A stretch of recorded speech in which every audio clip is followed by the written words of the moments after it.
بسم الله الرحمن الرحيم. يا أيها المدثر قم فأنذر وربك فكبر وثيابك فطهر والرجز فاهجر ولا تمنن تستكثر ولربك فاصبر فإذا نقر في الناقور فذلك يومئذ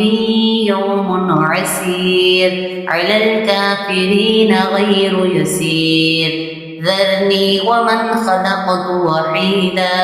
وجعلت له مالا ممدودا وبنين شهودا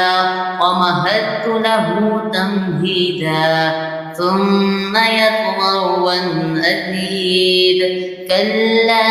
إنه كان لآياتنا عنيدا سأرهقه صعودا إنه فكر وقدر فقتل كيف قدر ثم قتل كيف قدر ثم نظر ثم عبس وبسر ثم أدبر واستكبر فقال إن هذا إلا سحر يؤثر إن هذا إلا قول البشر سأصليه سقر وما أدراك ما سقر لا تبقي ولا تذر لواحة للبشر عليها 19 وما جعلنا أصحاب النار إلا ملائكة وما جعلنا عدتهم إلا فتنة للذين كفروا ليستيقن الذين أوتوا الكتاب ويزداد الذين آمنوا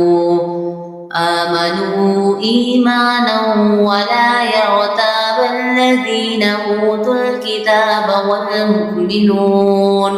وليقول الذين في قلوبهم مرض والكافرون ماذا أراد الله بهذا مثلا كذلك يضل الله من يشاء ويهدي من يشاء وما يعلم جنود ربك إلا هو وما هي إلا ذكرى للبشر كلا والقمر والليل إذ أدبر والصبح إذا أسفر إنها لإحدى الكبر نذيرا للبشر لمن شاء منكم أن يتقدم أو يتأخر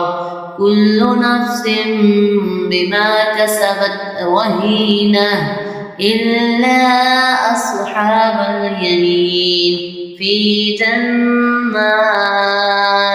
يتساءلون عن المجرمين ما سلككم في سقر قالوا لم نك من المصلين ولم نك نطعم المسكين وكنا نخوض مع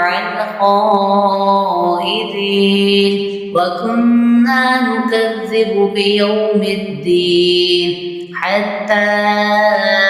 أتانا اليقين فما تنفعهم شفاعة الشافعين فما لهم عن التذكرة معرضين كأنهم حمر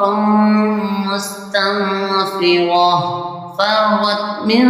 قسورة بل يريد كل امرئ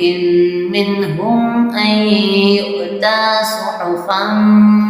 منشرة كلا بل لا يخافون الآخرة كلا إنه تذكرة فمن شاء ذكره وما يذكرون إلا أن يشاء الله هو أهل التقوى وأهل المغفرة.